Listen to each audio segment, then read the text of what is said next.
қызыма қамыр қалай илеу керек екенін көрсетемін. Бірінші ұнды илегіштен өткізіп, аштығы, тұз, қант, май құйып, жұмсақ қылып илейміз. Сосын қамырды жылы жерге қойып, 2 рет көтерілгенше тосамыз, бетін жауып.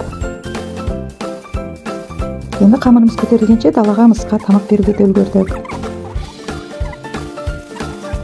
Одан кейін Ханшайым әкесімен ағаштан құстарға үй жасай бастады.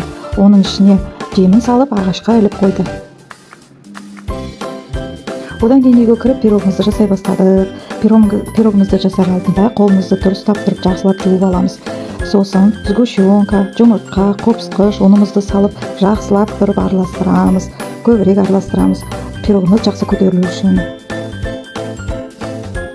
Осылайның бәрін араластырып болған сосын пешке қоямыз 180 градусқа 15-20 минутқа.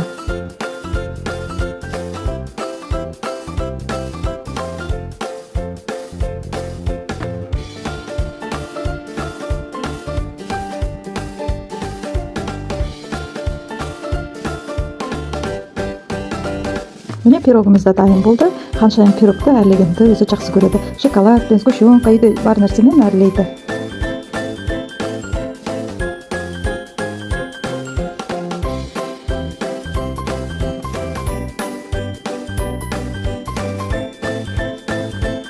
Пирогымызды осылай шаймен ішеміз.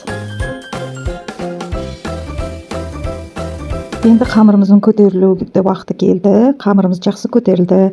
Ханшайым оқтаумен жайып жатыр. Бүгін қиықша пісіретін болдық. Осылай жұқа қылып жайып болған соң, күштілеп тұрып жаяды Ханшайым. Сосын пышақпен өзім кесемін.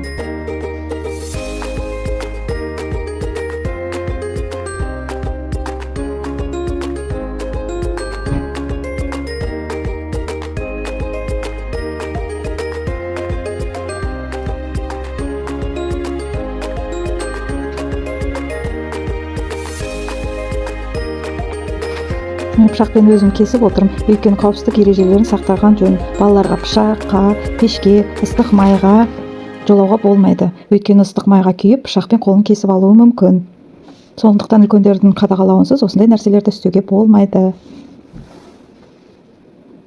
Әр демалыс уақытында біз балалармен неше түрлі дәмді нәрселерді пісіруге тырысамыз. Әр демалыс күндеріміз осылай қызықты әрі пайдалы өтеді.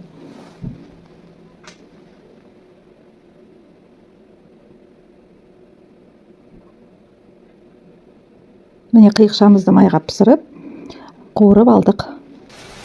Күшті пісірдік.